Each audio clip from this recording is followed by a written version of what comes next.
Assalamualaikum warahmatullahi wabarakatuh. Selamat pagi semua. Hari ini kita berjumpa lagi ya untuk mata kuliah struktur data. Dan hari ini kita sudah masuk pertemuan ketiga. Untuk materinya sendiri itu akan membahas mengenai array dimensi banyak ya. Oke, langsung saja saya mulai.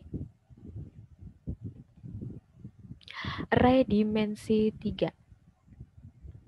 Array dimensi 3 ini biasanya digunakan untuk mengelola data dalam bentuk 3 dimensi atau yang dikenal dengan istilah 3 sisi. Untuk deklarasinya sendiri ini hampir mirip ya dengan array dimensi 1 maupun 2. Nah, untuk yang dimensi 3 deklarasinya adalah menggunakan tipe data nama variabel, kemudian diikuti dengan indeks 1, indeks 2, dan indeks 3.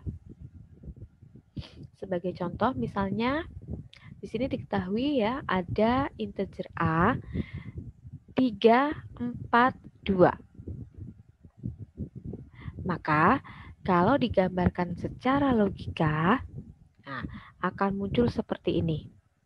Ya.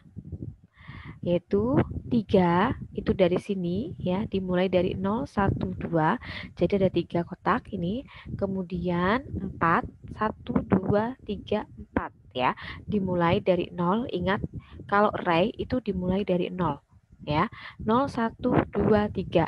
Nah kemudian sampingnya ini 0, 1 ya ini nilainya 2, maka dikatakan 3, 4, 2 ya. Ini yang dimaksud dengan array dimensi 3 kalau digambarkan secara logika. Kemudian, bagaimana untuk menentukan jumlah elemen dalam array dimensi 3? Rumusnya hampir sama ya dengan pertemuan-pertemuan yang sebelumnya, yaitu P indeks array di mana I dimulai sama dengan 1 ya sampai dengan N. Dan P sendiri ini adalah perkalian dari statement sebelumnya. Sebagai contoh, misalnya, diketahui suatu array X ini dideklarasikan kurang lebih seperti ini. Integer A 3, 4, 2, maka jumlah elemen array dimensi 3-nya adalah, nah ini berarti tinggal dikalikan ya, menjadi 3 dikalikan 4 dikalikan 2, yaitu sama dengan 24.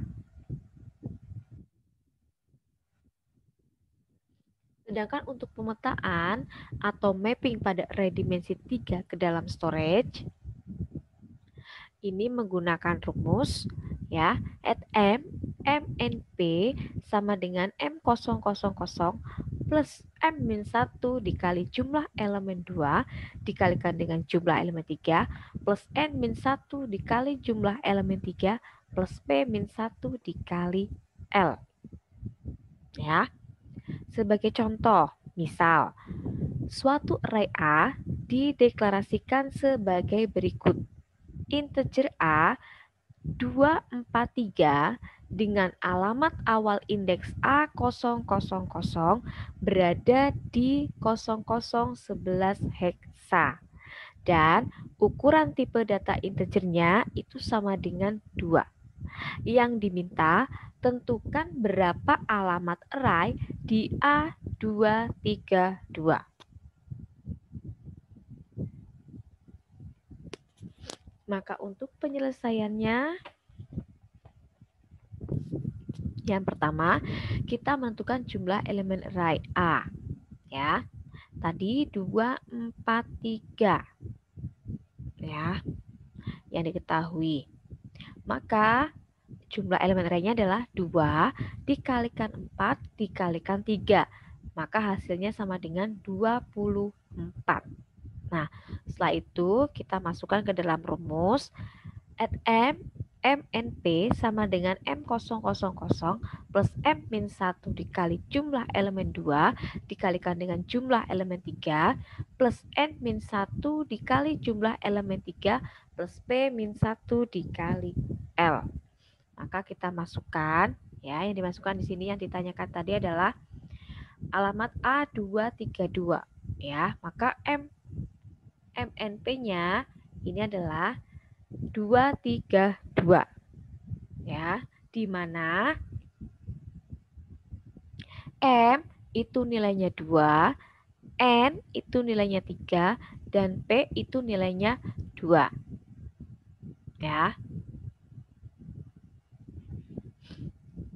Kemudian kita masukkan M00-nya adalah 0011. Nah, selanjutnya kita masukkan nilai M-nya, ya, tadi M-nya itu berapa? M-nya 2, maka dimasukkan 2. 2 min 1. Nah, dikalikan dengan jumlah elemen 2. Jumlah elemen itu yang mana? Nah, jumlah elemen itu yang atasnya ini, ya, yang diketahui, ya. Jadi ketahui tadi jumlah elemennya 2, 4, 3, ya. Maka 2 ini jumlah elemen 1. Ya, jadi ini elemen satunya itu 2, elemen 2-nya itu 4, elemen 3-nya itu 3. Ya, maka dimasukkan jumlah elemen 2, elemen 2-nya mana? Berarti 2. Ya, 2. Berarti 4. Ya, ini 4. Ini kan elemen 1, elemen 2, elemen 3. Maka 4 dimasukkan di sini. Berarti jumlah elemen 2-nya 4. Kemudian dikalikan jumlah elemen 3. Elemen 3-nya berarti ini, dimasukkan 3. Ya. Kemudian plus N-1. Nah, N mana? Nah, N ini. N-nya 3, maka dimasukkan 3 min 1. Kemudian jumlah elemen 3. Nah, jumlah elemen 3, ya, elemen 3 ini 3. Ya, dimasukkan 3.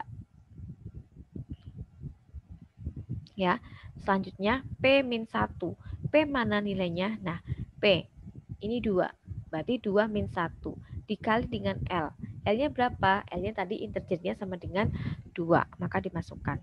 Nah, setelah itu baru 0011. Nah, ini masing-masing ya. Ini ada kurung masing-masing. Jadi 2 min 1. Ini 1 dikali 4. Itu hasilnya 4 kali 3, 12. Ya. Kemudian yang kedua, 3 min 1 itu adalah 2. 2 dikali 3 sama dengan 6. Ya. Kemudian 2 min 1 itu hasilnya 1. Ya. Setelah itu baru dikalikan dengan 2. Maka hasilnya 0011 plus 12 ditambah 6 itu 18 tambah 1 19. 19-nya dikalikan 2. Hasilnya adalah 38. Nah, seperti biasa, ya, perlu diingat di sini ada heksa, di sini desimal. Maka 38 ini harus dirubah dulu ke dalam bentuk heksa. Ya. Maka 38 itu berarti dibagi dengan 16. Dibagi 16 itu ada hasilnya adalah 2. Ya. Hasilnya 2. Kemudian, ya, itu ketemu sisanya adalah 6. Ya. Nah, kemudian 2 itu diturunkan, 2 dibagi 16 itu hasilnya berapa? 0. Maka ketemu sisanya adalah 2. Nah, maka hasilnya adalah menjadi 26. Ya. Kalau sudah sama, baru bisa dijumlahkan. Maka 0011 ditambah dengan 26 itu sama dengan 37. Ya. Selanjutnya tadi ada array dimensi 3. Yang kedua ada yang namanya triangular array. Nah, untuk triangular array sendiri itu jenisnya ada 2 macam, yaitu ada upper triangular array dan ada lower triangular array. Bedanya apa? Untuk upper triangular array itu adalah array yang seluruh elemennya di bawah diagonal utamanya itu bernilai 0. Sedangkan yang lower triangular array itu adalah array yang seluruh elemennya di atas diagonal utama yang bernilai 0.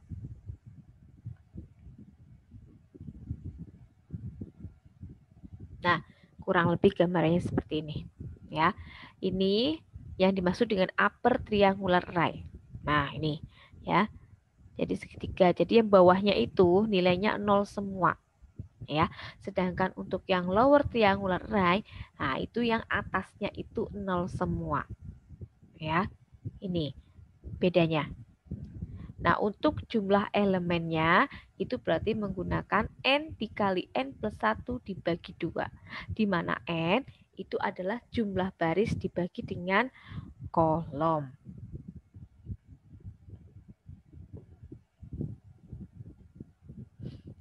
Sebagai contoh misalnya, diketahui suatu array segitiga, ya, segitiga atas memiliki 3 baris dan kolom. Yang diminta adalah tentukan berapakah jumlah elemen yang bukan 0 pada array tersebut.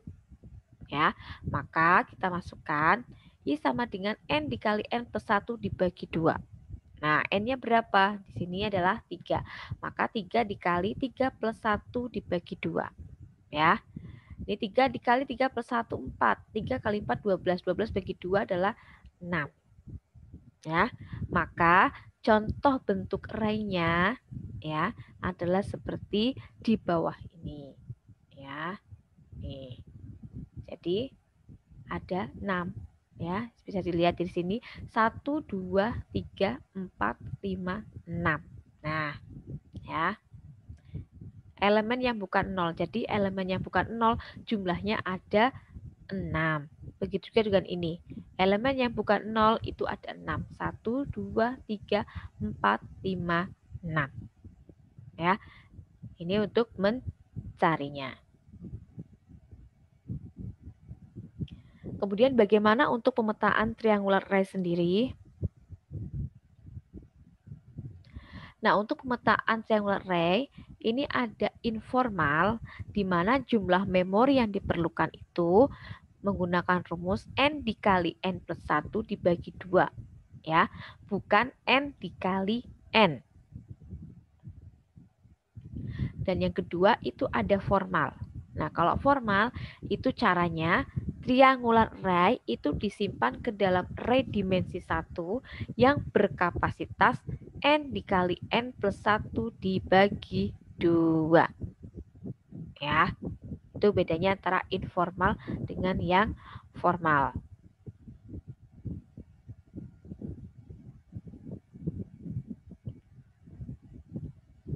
Sebagai contoh misalnya seperti ini. Ya, jadi ada gambaran seperti ini ya. A, B, C, D, E, F, G, H, I, J, K, L, M, N, O. Ya. Maka ini kalau dipetakan, nah ini akan menjadi seperti ini. Jadi yang diambil itu yang atas dulu. Ya, A, B, C, D, E. Ya. Nah, kita masukkan di sini menjadi urutan A, B, C, D, E. Nah, ya. Kemudian F, G, H, I. Kita ambil, kita lanjutkan. F, G, H, I. Ya. Selanjutnya JKL. JKL. Ya, kemudian MN, MN, dan selanjutnya adalah O. Jadi pemetaannya menggunakan model menyamping. Ya, jadi dari sini, nah, kemudian dipetakan. Jadi ambil dari sini, kemudian dilanjutkan ke sini. Ya, seperti itu. Ya. Nah, sedangkan kalau yang ini beda lagi. Ya. Nah, ini beda lagi. Kalau bentuknya seperti ini, maka diambilnya bukan menyamping, ya, tapi ke bawah. Maka diambil dari A, B, ya, di sini A, kemudian B, C, ya. Setelah itu D, E, F, ya, G, H, I, J, K, L, M, N, O, ya. Jadi A, kemudian kita ambil bawahnya lagi B, C, D, E, F, D, E, F, ya, G, H, I, J, G, H, I, J, kemudian K, L, M, N, O, K, L, M, N, O. Seperti ini. Ya, ini ada rumusnya ya, TIJ menggunakan S dikali I kali I min 1 dibagi 2 plus J min 1. Ini. Ya. Seperti ini. Jadi bisa dilihat perbedaannya ya. Kalau ini menyamping ya, kemudian baru ke bawah. Ini kalau bentuknya seperti ini. Kalau bentuknya yang seperti ini, nah kita ambil dari sini. Kemudian setelah itu ke bawah ya, ke sampingnya, ke bawah lagi ke sampingnya, ke bawah lagi ke sampingnya, dan seterusnya. Seperti itu.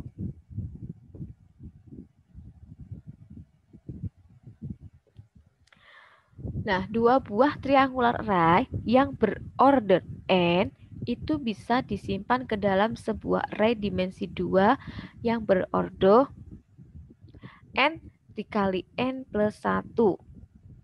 Nah, ya. Jadi, kalau ada array ini ada dua buah ya. Seperti ini, misalnya, itu bisa digabungkan menjadi 1. Menjadi seperti ini. Ya. Yaitu di sini berorder 5 dikali 5. Ya, 5 dikali 5 ini akan berubah menjadi 6 kali 5. Ya, kesininya 6, kesininya 5. Ya, tapi untuk ininya sendiri itu 5 dengan 5.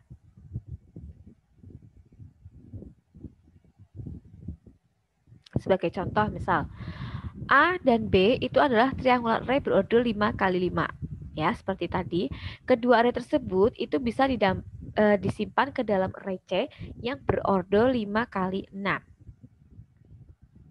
Nah, tetapi untuk menjadikannya seperti ini, itu terlebih dahulu salah satu triangular array-nya itu harus ditranspose ke bentuk lower triangular array. Ya. Nah, jika A itu adalah upper triangular array dan B-nya adalah lower triangular array, maka array C itu diisi dengan elemen array A dan B dengan cara menggunakan rumus CI J plus 1 itu sama dengan AIJ untuk I-nya lebih kecil atau sama dengan J. Sedangkan untuk CIJ itu sama dengan BIJ, yaitu untuk I yang lebih besar atau sama dengan J. Ya. Sebagai contoh, supaya tidak pusing, nah, misalnya diketahui seperti ini. Ya, ada array A, ada array B. Ya, ini A sama B itu bentuknya sama. Ya. Nah, maka kalau kondisi bentuk yang sama seperti ini, itu salah satu harus dirubah. Ya, harus dirubah dulu. Maka kita rubah salah satu misalnya array B. Maka kita ubah dari bentuk seperti ini menjadi bentuk seperti ini. Ya, jadi menyamping. Nah, kita taruh ke bawah menjadi kita ambil PQRST, kita taruh ke bawah. PQRST. Kemudian kita ambil sampingnya UVWX, UVWX. Dilanjutkan YZ1, YZ1. Kemudian 23, 23, 4. Ya. Jadi kalau ada dua buah yang bentuknya sama, itu salah satu harus ditranspos atau harus dirubah bentuknya. Maka ini yang tadi ya. Ya. Maka akan kalau digabungkan ya, ini kan tadi sama ya bentuknya. Kemudian B-nya dirubah. Nah, kalau sudah dirubah, maka bisa digabungkan. Tapi ketika belum dirubah, maka tidak bisa digabungkan. Maka ini menjadi ya PQRS T UVWX YZ1 2 3 4 ini. Nah, sisanya ya yang kosong ini maka diisi dengan yang di atasnya menjadi A B C D E F G H I J K L M N O seperti ini ya. Tapi perlu diingat kalau diketahui array A sama array B-nya itu berbeda, yang satu upper satu lower, maka tidak perlu ditranspose, tapi langsung dibentuk ya.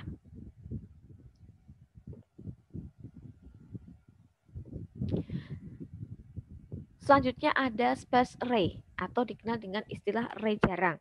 Nah, array jarang itu bentuknya seperti ini ya. Nah, jadi lebih banyak angka nolnya ini dan jaraknya itu jauh ya. Ini ada 1, 2, 3, 4 dan seterusnya. Tetapi mereka jaraknya sangat berjauhan. Makanya dikatakan menjadi space array atau array yang jarang. Nah, bagaimana untuk pemetaan pada space array sendiri? Nah, untuk pemetaannya ya, kita menggunakan tabel seperti ini. Yaitu kita buat ada tabel baris, kolom, kemudian nilai. Nah, kita perhatikan ya. Ini V1-nya kita ambil ya. Yang pertama, baris pertama ini, yaitu nilai 1 ini ada di mana? Itu berarti ada di baris ke 1. Ini kan baris pertama ya. Kolom keberapa? 1, 2, 3, 4, 5. Maka ada di baris ke-1, kolom ke-5. Nilainya berapa? Nilainya 1. Selanjutnya, angka 2 ini berarti ada di mana? Berarti ada di baris yang pertama, kemudian ada di kolom berapa?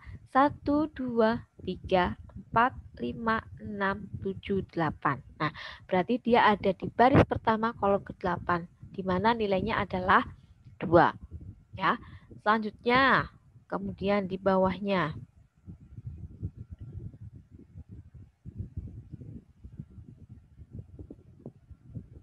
Ini, 3 ya. 3 ini. Nah, V3 berarti ini ada di mana? Yaitu ada di baris 1, 2. Berarti ada di baris kedua. Kemudian kolomnya berapa? 1, 2. Nah, kolom kedua. Maka nilainya adalah 3. Ya. Kemudian yang keempat. Nah, ini berarti ada di 1, 2, 3. Berarti ada di baris ketiga. Nah, baris ketiga. Kolomnya ke berapa? Kolom pertama ini. Maka nilainya adalah 4. Dan seterusnya. Ya, itu untuk mencari pemetaan pada space array dengan metode vektor. Ya.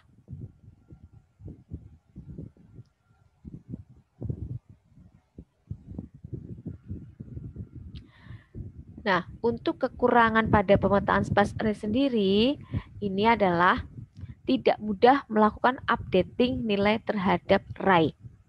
Ya. Ini kekurangan yang pertama. Kemudian, sebagai contoh, misalnya ada elemen ke-4, 6. Itu akan diupdate ya, sehingga bernilai 7. Maka vektor V5-nya sampai V8-nya itu akan berubah menjadi V6 sampai dengan V9. Ya, sedangkan V5-nya itu akan diisi dengan triple menjadi 4, 6, 7. Itu. Ya. Jadi, pada space array itu tidak mudah dilakukan adanya updating terhadap nilai array. Ya. Nih. Sehingga akan muncul seperti ini. Ya, itu sebagai contoh. Nah, kemudian space array sendiri ini bisa disajikan dengan menggunakan linked list ya atau daftar berkait. Selain tadi menggunakan vektor.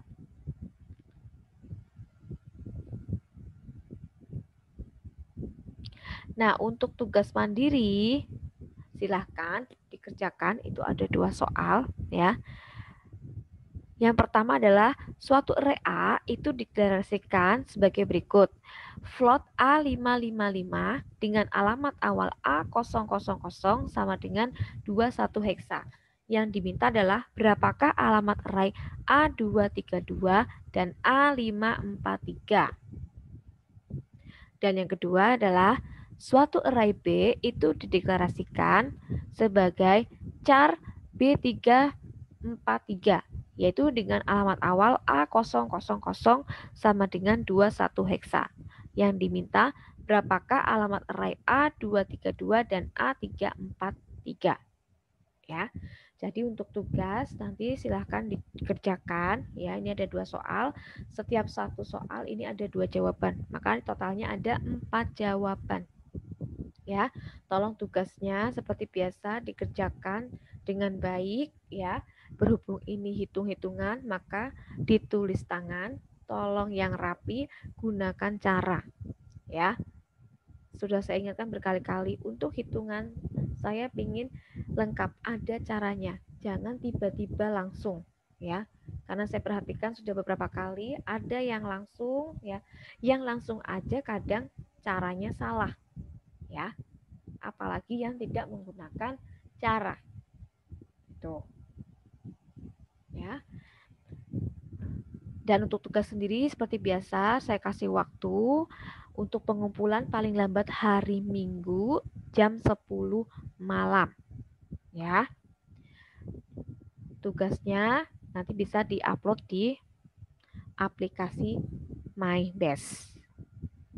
Oke, untuk hari ini saya rasa cukup ya untuk materi mengenai array dimensi 3. Ya. Kita akan bertemu lagi nanti di pertemuan selanjutnya, yaitu minggu depan dengan materi yang berbeda. Saya rasa itu saja yang bisa saya sampaikan. Saya akhiri, wassalamualaikum warahmatullahi wabarakatuh.